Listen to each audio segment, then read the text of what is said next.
It's time to take command with former NFL tight end Logan Paulsen and former Commanders beat reporter Craig Hoffman.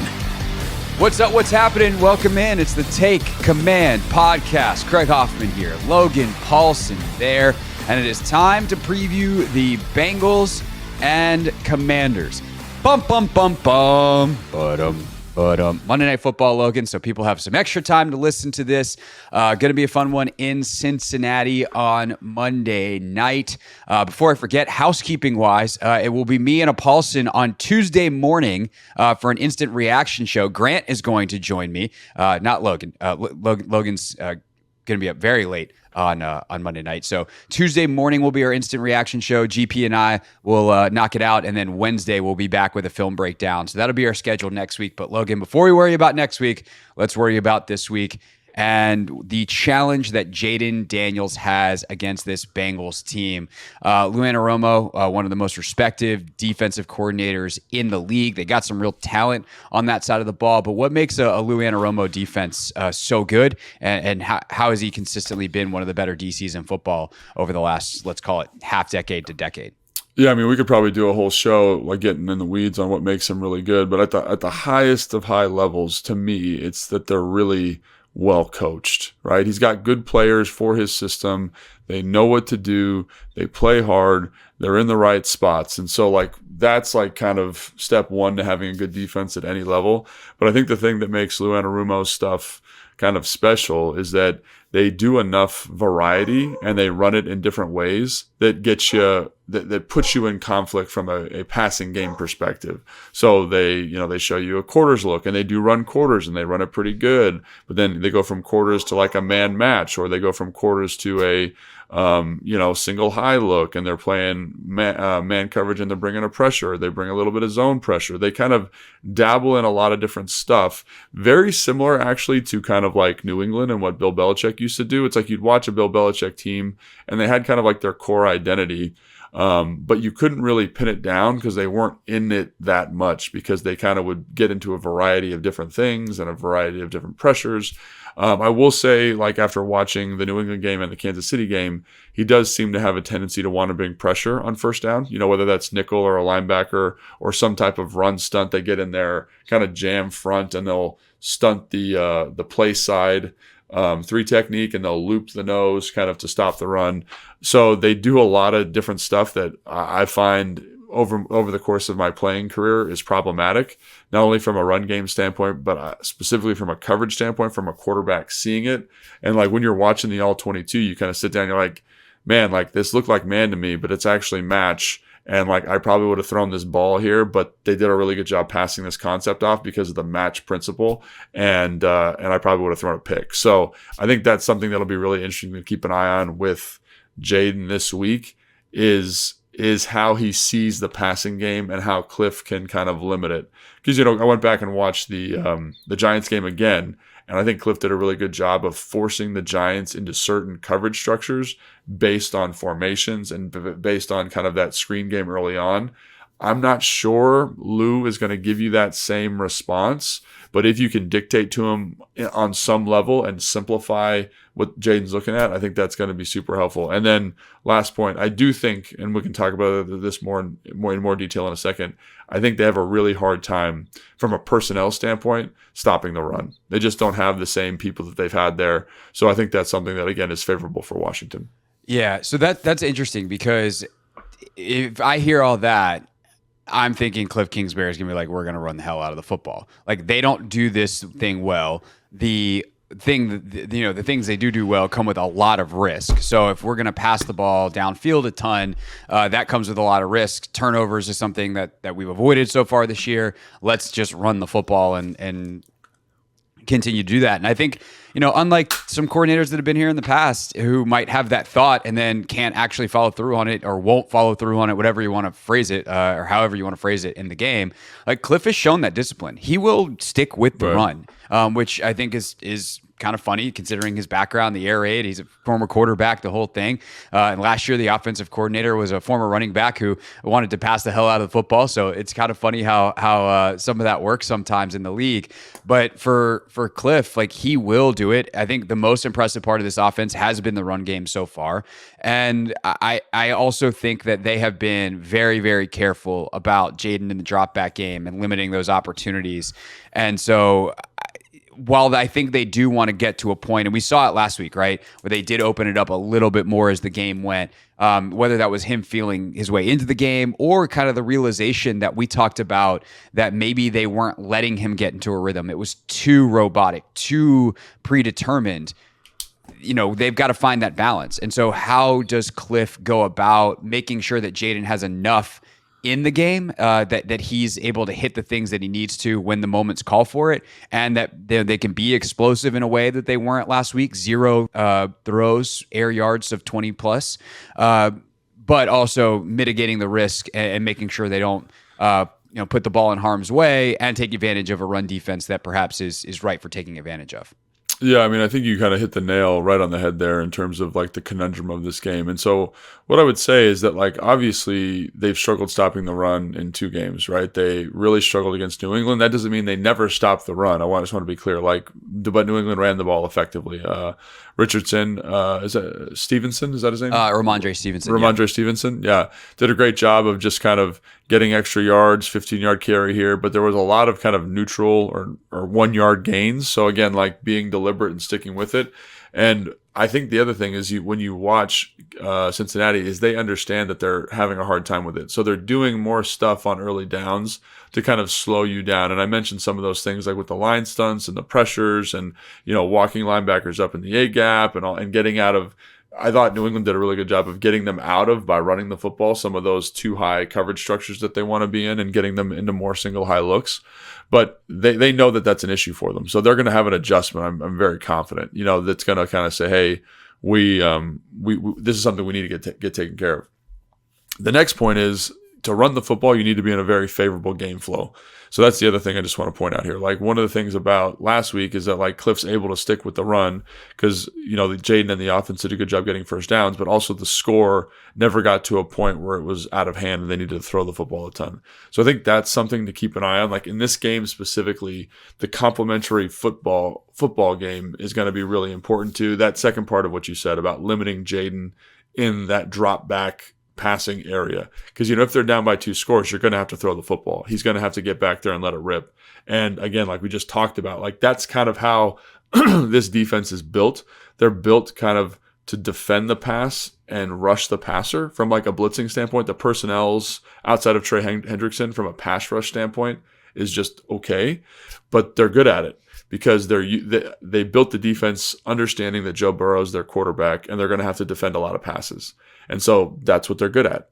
So if the game flow swings in that favor where we have to throw the football a lot, it's definitely going to be what I would say very hard for Kliff Kingsbury to do what you were talking about there and kind of walk that line of insulating and being conservative, but also kind of picking your spots, because the spots you're picking become way more frequent. You have to be way more aggressive. So that's where I think, to me, that's maybe the most interesting storyline of the game is, how do you keep it within striking distance so you can run the offense you want to run? Yeah. And by the way, not only is it protective of Jaden and, the football in terms of he hasn't thrown a pick yet, only rookie quarterback to not have done that, but it's protective of the offensive line. Like, straight drop back situations is where this line is going to struggle more. They're really, really solid, if not excellent at running the football. The way they've been able to get movement, the creativity that Kliff shows in the run game sets them up to be good, and they have executed on that. So what is it that the Cincy defensive line, front seven, secondary, whatever level of the defense is the problem, what is it that they struggle with running the football? And does that, like the areas that they've struggled with specifically, does that jive with how the Commanders have run the football so far this year? I mean, I think it does. I think when you look at, the interior specifically, like, let's talk about the defensive line. So you got Sam Hubbard, you got B.J. Hill as a defensive tackle, you got Sheldon Rankins as a defensive tackle, and Trey Hendrickson as a defensive end. B.J. Hill and Sheldon Rankins were banged up against Kansas City, so they were basically playing 2 backup players, Jay Tuafili and Zach Carter. And so basically when you watch the game, when you run at them, they're kind of undersized. They're all around 300 pounds, 295, something like that. Again, they're more pass rushing. They're kind of gap shooting, quick guys. But when you run at them and you're aggressive with it, they seem to have a hard time like sitting double teams. Kind of very similar, on a different scale to what we saw last week against the Giants. Like, think about it. Joe Wood Jr. is playing these softer coverage structures. You're playing light boxes. Double teams can sink and really sit on our interior players, and it's hard to make plays and shed blocks when there's four hands on you. Like, it's just hard to do that. And they're having more of a difficulty with that also. And so they try to do different stuff. And even though their defensive line is maybe a little bit undermanned at the moment, like their linebackers are very good. Jermaine Pratt is a very solid player, but Logan Wilson, I think, is borderline special in terms of how he plays the game. He's probably, after watching these two games, I would say, for sure, top 7, maybe top 5 middle linebacker in the NFL. Like, he's just very instinctive. He's fast. He's a good blitzer. He's not quite the athlete of Luke Kuechly, but there's shades of that kind of intellect playing the position. So you have that piece on the field, and again, he makes up for a lot of that stuff. But when the double teams are getting pushed into his lap, he can't make plays. So I would say you want to run right at him. And that's like a simple solution. Lou Anarumo is going to know that. He's going to watch the film and be like, we have to have a solution here. And I think the great thing about this Kliff Kingsbury offense is watching back the film again, like, there were so many times where Kliff did such a good job, and I think Jaden has to get credit for this too, of getting in favorable box counts. And so what I mean by that is, like, we ran all those screens, and so they ended up going 4 over 3 oftentimes defensively. So 4 defenders over 3 offensive players. When you do that, you're removing a box player. So even though we have, a tight end and 5 linemen and a running back, they would line up with a 5-man run defending box. So 4 D linemen and 1 linebacker, which I have not seen. Maybe I'm not watching Kliff's offense enough closely, but like, that's pretty big time for them to respect that screen element of your offense so much that they're going to play that box structure there. And so that numbers advantage is huge for us. So even if Kliff can find ways to induce those number games in the run game, it doesn't matter what they do because we'll be able to run the football. We just have the math favors us. So that's where I would look. Like, that to me is an interesting kind of wrinkle to keep an eye on is what are they going to do? What's Kliff going to do this week to make sure we get those box numbers that way? Because again, then we can't get the run pressures. We can't get the run stunts with the same level of frequency because they don't have enough people in the box to run them. So that's kind of what I would say is Lou Anarumo is going to have a plan. What's Kliff's plan? What's Lou's response? And can we get into some of those favorable looks like we did last week? Yeah, I mean, teams don't run stunts on every single snap that they think a run is coming because there's risk there. Like, yes, you could make a play in the backfield, but you get a guy that's all of a sudden out of gap, gets caught. There's a huge wash. Someone gets tripped up. Running back cuts back, and now all of a sudden he's out into the second, third level. And a linebacker scraping over here. That cutback lane is wide open, and you're in the third level of the defense, and that's how you get big explosive runs. So there is a huge level of risk there, especially if you're light in the box. And I think not only have they done a good job with that formationally, Logan, but you started to touch on this as well. Jaden does such a great job of making those reads beforehand that, hey, okay, this is a light box. Let's check into it. Let's check into the screen. Or if it's built into the play, like let's pick the right one. But also, I know people, I even was one of these people, hated like that quarterback draw last week. And then you were like, well, this is why they checked into it. Jaden's clearly has a great feel for whatever number of plays they're giving him at the line of scrimmage. He has that freedom to check and be like, this is what we're looking for. And I think it goes back even to that play in the preseason that everyone was like, no, yes. The deep shot to Giammi Brown against the Jets where he checks into it. And basically the coaching staff was like, that's the right thing. Just don't do it in the preseason. We're not trying to get you hit, and we're not trying to give away too much. But he understands on a fundamental level what he's looking for. It's not like a memorization game. Like, there's a fundamental understanding of if this, then that, because we are looking to exploit X. And if he sees X, they're going to check into the right play, it seems like, on a pretty regular basis. So you have to execute it. So like that quarterback draw winds up going nowhere, but you go back and watch the tape and you're like, actually, that was the right check. And I understand why he did it. So does it really come down to, I guess in that way, I don't want to say Jaden's pre-snap decision-making is more important than his post-snap decision-making, but it feels like if this is how Anaromo is going to set it up, if I'm Kliff, I'm trying to give Jaden a lot of those pre-snap things to get us in the right play, and it might be a fairly conservative game plan, but one that can yield pretty good results. Yeah, I mean, I think what you said there is really important, is that Jaden, like you mentioned, the draw that wasn't successful, but also like the first Austin Eckler run, it was like a 3rd and 14, maybe 3rd and 15. He gets a 14-yard run. Like he checks to a run there and ends up being an explosive play, explosive run, if you categorize an explosive run as 10 yards. So, Dan said something in one of his pressers where he was like, Jaden Daniels is playing the position the way we want him to play it. And he was kind of alluding to the fact that like we are getting some of this intellectual flexibility pre-snap with it, right? Which I think is something that is going to be extremely important for maximizing the offense. And, we talked a couple times about how, the defense tricked him or whatever, but I think on the whole in that first game, he did such a great job of, again, maximizing the offense. So I do think that his preparation leading into this game and his ability to understand the checks, understands the coverage, understand the disguises of the Cincinnati defense is going to be extremely critical, because like that's one thing, again, that feels very Kyle, Sean, Mike McDaniel, Matt LaFleur-esque in terms of what Kliff did this last game against the Giants, is those guys are very particular about not running into bad looks. Sometimes you have to do it, but they're very particular about not doing it.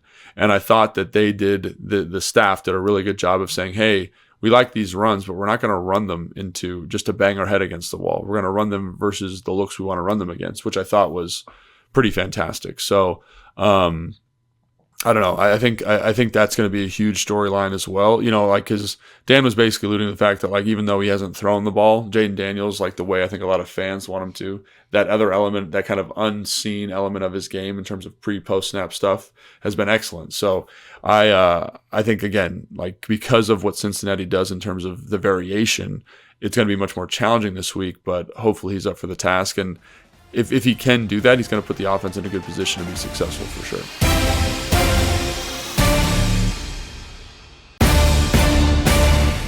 But Logan, that doesn't sell podcasts. We don't have to sell podcasts. But that doesn't sell podcasts. Let's give the people what they want. How do they throw it deep, Logan? That's kind of the question. But let's talk about how they were to unlock this defense or unlock this offense in terms of the deep passing game. We know that Jaden Daniels as a deep ball thrower is excellent. It's something that he specialized in college. Everyone, even if you like Jaden Daniels in the draft, if you didn't like Jaden Daniels in the draft, you pretty much agreed he's the best deep ball thrower in this draft. We saw it in the preseason. We saw it in training camp. They haven't hit any of those through 2 games in the regular season. And last week, not only did they not hit any, they didn't attempt any.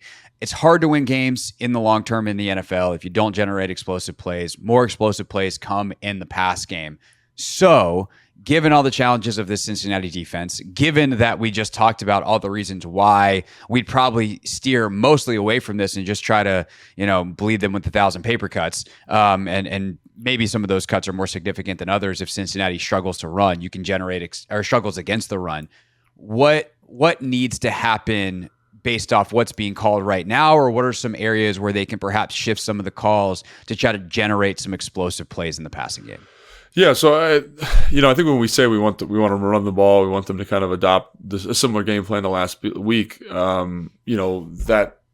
That's in the understanding that they do take shots. They have called shot plays. They just haven't hit them yet.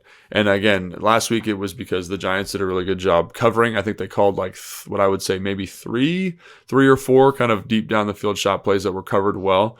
And then in the week one game against Tampa Bay, they missed a couple, right? Jaden missed a read. They missed the throw to Terry. There was another opportunity down the field. They didn't quite get there in terms of him seeing the spacing of the coverage. So I do think they've been calling them. It's just, 1 week they're covered and 1 week we didn't quite get them executed effectively. So I would say I appreciate what Kliff has done in that regard because he's been very selective. And that was one thing I appreciated about watching his film from Arizona, and I've said this before, is he was very selective about finding those shots. And so versus a defense like this Lou Anarumo, like they want to defend the pass.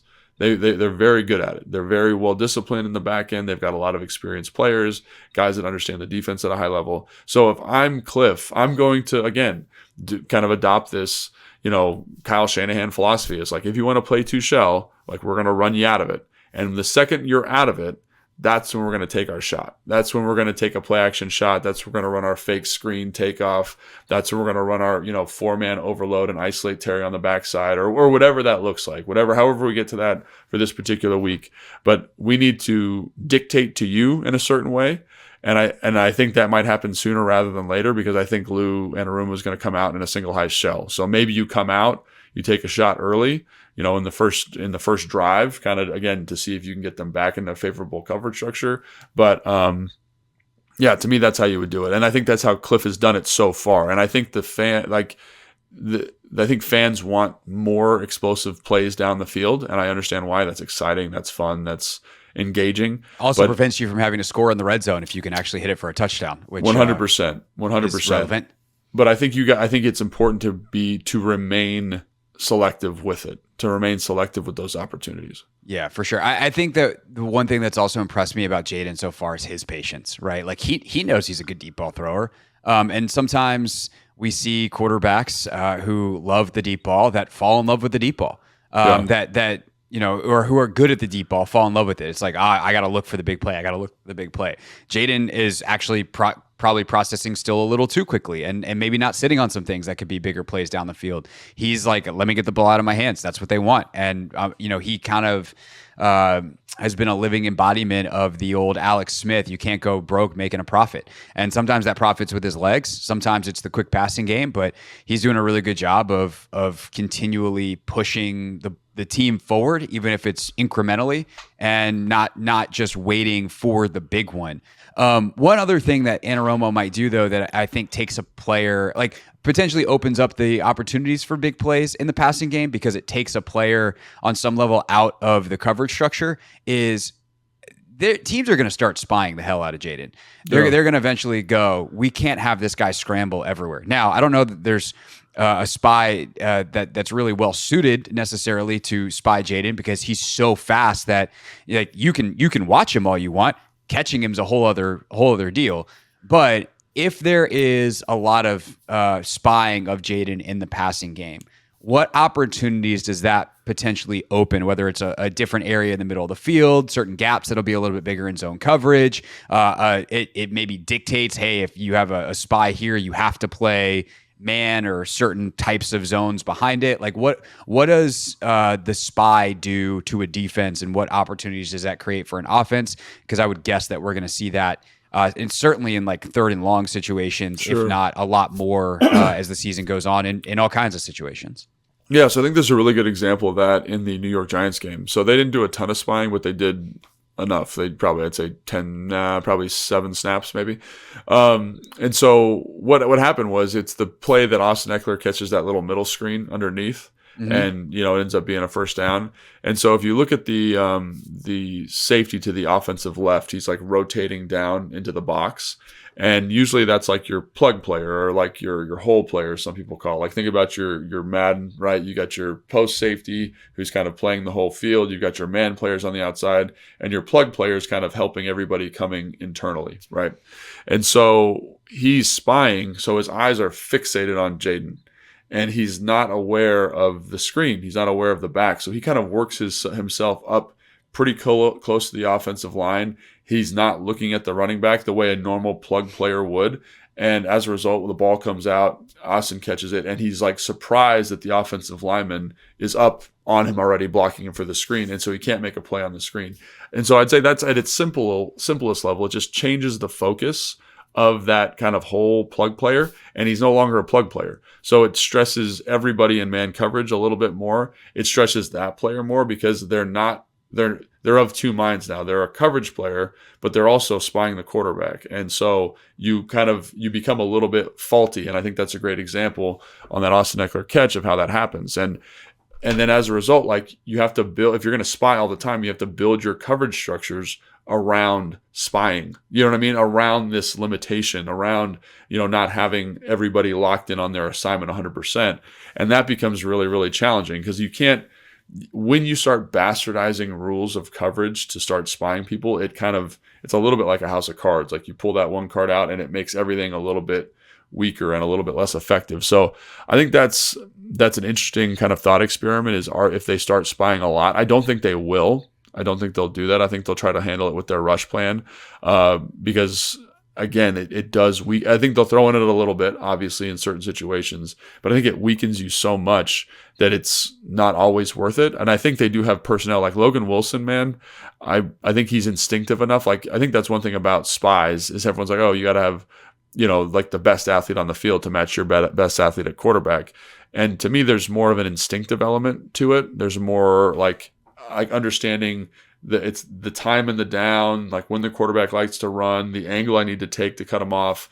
And when they have a guy like Logan Wilson, I think they could definitely get that done. Also, Von Bell has had some success with that in his career, playing safety. And they like, much like the Commanders, to be in like their nickel and dime packages a lot to keep more speed on the field. So I definitely think those are some matchups that are interesting.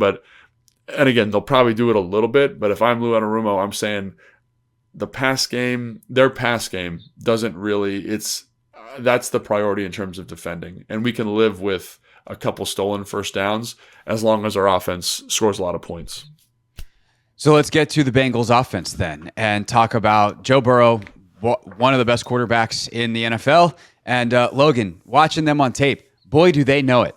They call a game in a way that says, we've got Joe Burrow and he can bail us out of some stuff. And what's really interesting when you watch them, you think, oh, wow, this could be a really high-powered, explosive offense. And obviously we've seen Burrow hit Chase for big plays throughout the years and T. Higgins for big plays throughout the years. They can be explosive for sure. But they are actually a pretty conservative play calling team that just knows how to stay in good down and distance. They understand the power of being in 2nd and 5 and 3rd and 3. And they know if we run the ball on 1st down and it gets stopped, we can run a spacing concept on 2nd down and Joe Burrow is going to hit the right guy and get 5 yards and we're back on schedule.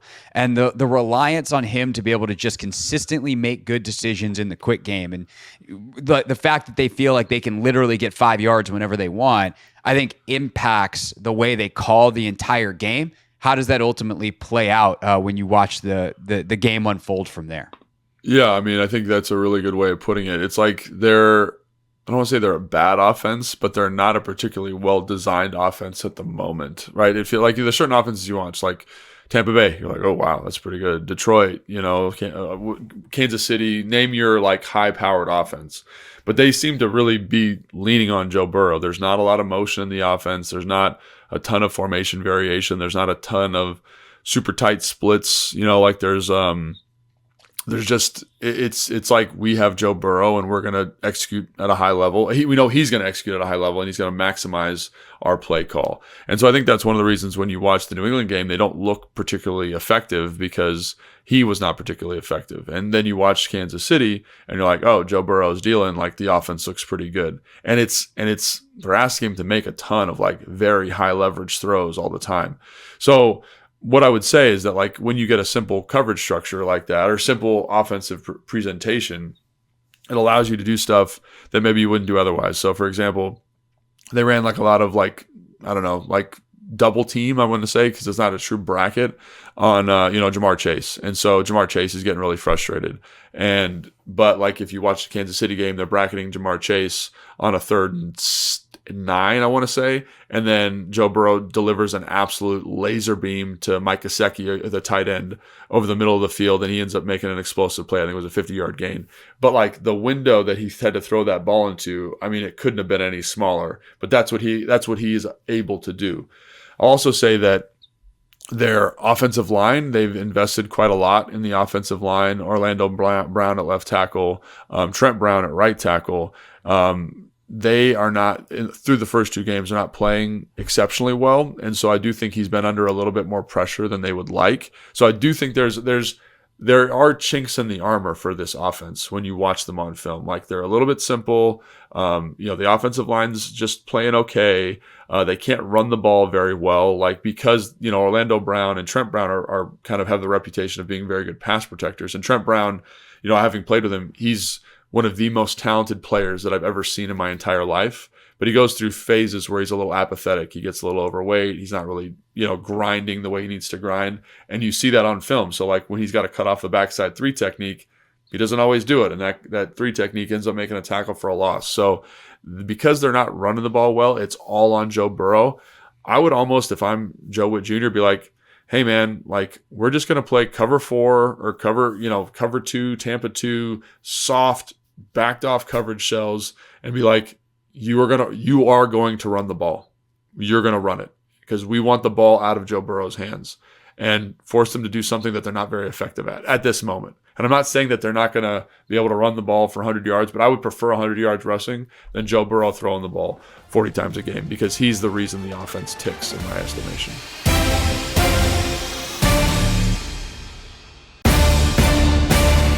So this then gets to the conundrum of Commanders haven't exactly been stellar stopping the run this year.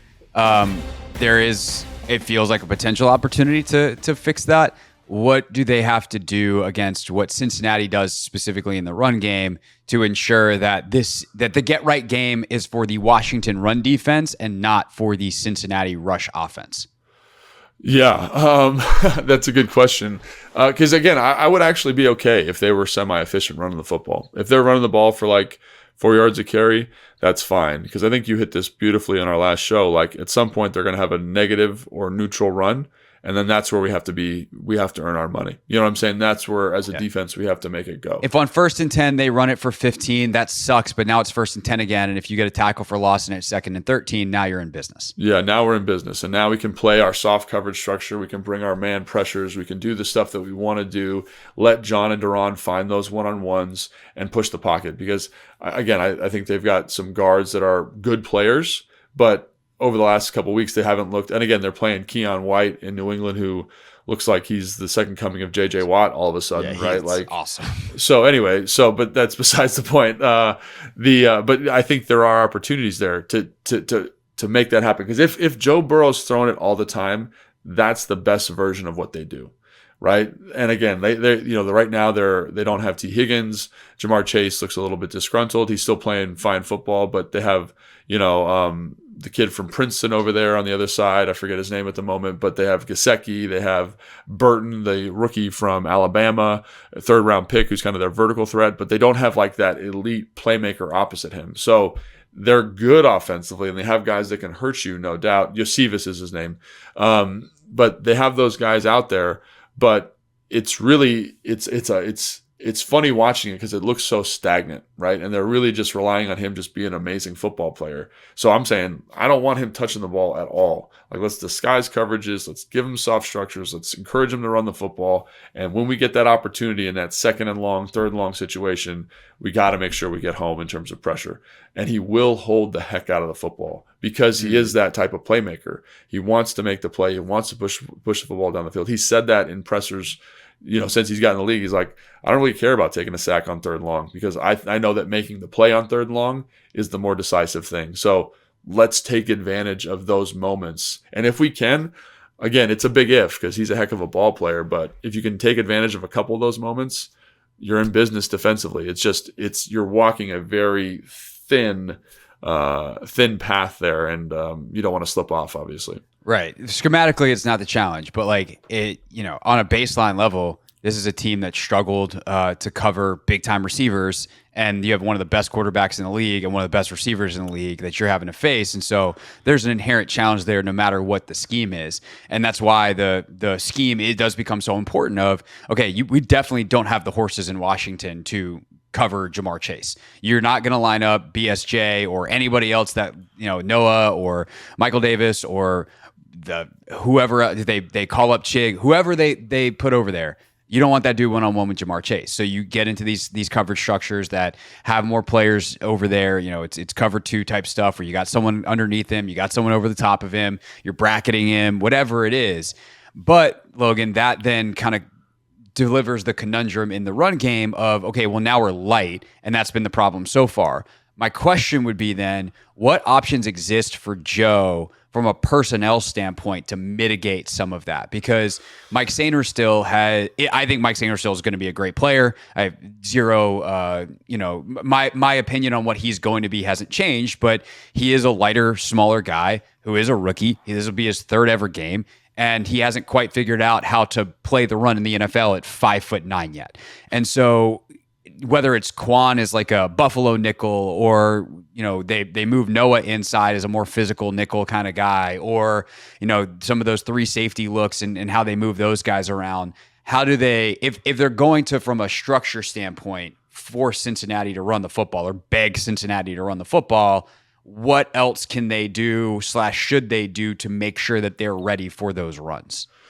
Yeah, I mean, I think obviously a guy that, in terms of personnel, that sticks out to me is Jeremy Chinn. And Jeremy Chinn's been a little bit up and down, but in terms of understanding the urgency and the physicality, like on film, in terms of like what it takes to stop the run at the NFL level, like there's a couple plays where he's like the overhang. There's a 3-by-1. So 3-by-1 to the defensive right. So he's in the slot to the right, basically. And they start running a run in that direction. And there is literally like no hesitation, no pause. He is absolutely hauling to the B gap. Like, it's like the second he sees it, he's going. And again, when you're playing that Buffalo nickel, that overhang player, that the extra run defender in those light boxes, like that's the level of intensity and speed you need to be playing with. So I do think, because of his experience in the NFL, because of his size, I think he's got a good feel for that. So if there's a body that I'd want to put in there, I think it'd be that body. And I think, just looking at some of the film, I think they've got to clean up some of the stuff in terms of how they're fitting runs and, the depth at which they're attacking certain gaps. And I'm very confident Joe Wood Jr. will get that cleaned up. But I think that's kind of what I would lean towards, is like Percy at safety, Quan at safety, Jeremy kind of as that linebacker Buffalo nickel hybrid role. And again, they have good players. They have Mike Gesicki, who's very explosive. They have Drew Sample, who's kind of their blocking Y at tight end. They have Eric All from Iowa, who is way more explosive than I thought. So they have a lot of explosive pieces at tight end, but I do feel like if they're going to play those guys, Jeremy Chinn actually matches up really well from a coverage standpoint with them because of his length and his size. Now, if they go true 11 and they're trotting out a third wide receiver, I don't know if you feel as comfortable. But I think the good thing is because T. Higgins is holding out, they don't really have a true third wide out. They really rely on the tight end room being that third guy. And again, Gesicki's basically a big slot, at this point in his career. He doesn't block, he doesn't do anything. He's playing receiver. So, but I do think from a movement standpoint, Chinn would match up okay with that. So Chinn on Gesicki, I don't love it, but I'm okay with it. And Chinn in the run game, I think is a really good matchup for us. So that's probably the way I would lean early on in this game. And then obviously on third and long situations, when they do bring more speed to the field, I'd probably bring Sainristil in. So just real quick, we're recording this on Thursday morning. So obviously we haven't seen an injury report for the week yet. Normally we have at least one. At this point, I think Higgins is out with the hamstring injury more so than the holdout. So there's a chance he winds up playing, which could obviously change the math here in a way that is not great because he's really, really good at football. So there's a chance that he's going to play. Obviously, we're still also waiting to see. We should have mentioned this on the earlier portion of the podcast. Both those defensive tackles are probably questionable at this point going into the week. Neither of them finished the game against the Chiefs on Sunday. So going to be interesting to see how the injuries shape. And obviously, we'll see what happens with the Commanders too and anybody that pops up during the week. One name that I did want to ask about, though, on kind of that safety front, because there's a lot of fans and even some media folks that are all aboard the get Defo back on the field bandwagon. Right. What do you make of that? I don't really have a strong take on that either way. And if you do, I'd like to know why. I think he played well when was that, 2 years ago before he was hurt. Yeah. But in training camp, he was just okay, he was fine. And I think that's okay. You know what I mean? I think Percy definitely played better than him. I think Quan definitely played better. I think Jeremy brings a more unique physicality to the position that is valuable to this defense. So as much as I like Defoe as a person, I like how he plays. Like, I just haven't seen it through training camp because, again, he had a hamstring injury. He didn't do a lot in preseason. And when he did play against Miami, it was a little up and down because he first came back, all that kind of stuff. So I don't really have a strong reason as to why he should play. I don't think those guys in the back end have played poorly by like the safeties specifically. Obviously, there's some communication issues that need to be resolved that with anything, but from a effort, attitude, physicality standpoint, I'm not like, get these guys off the field. Like, so I don't know if there needs to be a transition or a switch. Yeah, I agree. And I think it's like, can we think for 5 seconds before we tweet something? Sometimes, like, I think people are upset with Jeremy Chin because of missed tackles. And one, we talked about on the film review pod why some of those aren't really on Jeremy Chin. He's being asked to do something impossible because other people in front of him are making his job more difficult than it needs to be. Also, missed tackles happen early in NFL seasons because we don't they've outlawed practicing full tackling to the ground. Tackling typically gets better. And so if your solution to miss tackles is to bring in someone who hasn't played, who's inevitably going to miss tackles because they haven't tackled in a while either, you haven't actually gotten a solution. And also, Derek Forrest wasn't a guy who never missed a tackle. And there's just kind of this absence makes the heart grow fonder bit that's happening. And again, I also love Defoe. Great dude. Interviewed him in the spring. One of my favorite interviews of the entire spring. I do think he's a good football player that could play, if he's starting for you, you're not DOA. But I don't think he's better necessarily than Jeremy Chin. He certainly wasn't in the spring or the fall, and he is rusty because he didn't, he did have time off in camp with that hamstring injury, and then he hasn't played. So if your solution to miss tackles from Jeremy Chin is bringing in another guy who's just as likely to miss tackles, you just want to play musical chairs. It's not actually a solution. Yeah, and I think, like if you watch the Miami preseason game, like he missed some tackles. He missed some coverage responsibilities. And like sure did. That's, again, and I'm not saying that, he's bad or anything like that. Like, he just had a tough game. And so if anything, I'd probably say like, oh, maybe they'd be more apt to bring in like a Dominique Hampton or I don't know, somebody like that who, again, but Dominique was playing linebacker at the end of the thing. You know what I'm saying? So I don't know. And I think Tyler Owens, while a dynamic special teams player, still has a little ways to go when it comes to playing safety. So I think right now this is the best configuration, and obviously that's subject to change. And maybe Defoe's crushing it in the film room and practicing like an absolute maniac, which I'm sure he is, and I'm sure he's trying to do. And they've changed their mind at some point, and that's totally fine. But as of today, what is this, Thursday, whatever? I think right now those three guys that we mentioned, Percy, Quan, and Jeremy, are the three that I would go with because I think that they deserve it, or they deserve a little bit of kind of to see how it goes, I guess. No, I agree. I think they've probably been at their best, with all due respect to Mikey, like when those three have been on the field, partially because Percy's playing really, really well. Yeah. And I do wonder if they use, obviously Quan's been transitioned full-time to safety, but with his experience in the box, if you want to flip those two dudes out a little bit, especially if you're playing like more of a two-high situation, I don't want Chin playing middle field safety. That's not his jam. But if you have him as a two-high and you get Quan down in the box, if a guy like Gesicki is down there, like that becomes an interesting option as well. And I just mentioned the personnel stuff because Dan mentioned it earlier in the week of like, we got to find the right personnel to help fit these runs and play with our options with nickel personnel on the field. So I do wonder if that is an option for them to switch Quan and Chin a little bit more to, play with different guys coming in and out of the lineup in terms of who's up, who's down. And the one other one I'll mention too, depending on what they do on the outside corner situation, is if you want a little bit bigger nickel in there. Noah did play pretty well in the preseason at nickel, and we have seen the physicality he plays with. So not that I'm saying like, hey, replace Sainer still full time, but if you want to have, I know everyone's like, don't say Buffalo nickel because it was a Ron thing. But like Ron didn't invent the Buffalo nickel. Jack didn't invent the Buffalo nickel. Like the idea of having nickel. A big just nickel. A big nickel. Like whatever you want to call it. Buffalo nickel, Rhino nickel, whatever you want to call it. Just a bigger, Rhino nickel. I like that. Yeah. That sounds violent. Bigger person in there. Yeah. If you want that body type, Noah Benagane is someone who could do that. All right. That is our preview show for today. We were going to do Monday Night Football stories for Take 5, but Logan didn't really remember any. Yeah, So what they're we're all gonna do in mushed our up take there five. somewhere. Yeah, well, I'm sure if we started pulling up game logs and I Yeah, jogged we your could look memory, it up, you'd be yeah. like, oh yeah. But here's what we're gonna do in take 5 tomorrow. There's a big looming question about that Ben Stanek actually brought to Dan Quinn on Tuesday, Monday, whenever his last press conference was, about how certain teams, like the Giants did last week with Malik Neighbors, and like the Bengals have often done with Jamar Chase, will just spam a receiver. Let's get him 15, 18, 20 targets in a game. Justin Jefferson obviously gets that treatment. CeeDee Lamb gets that treatment.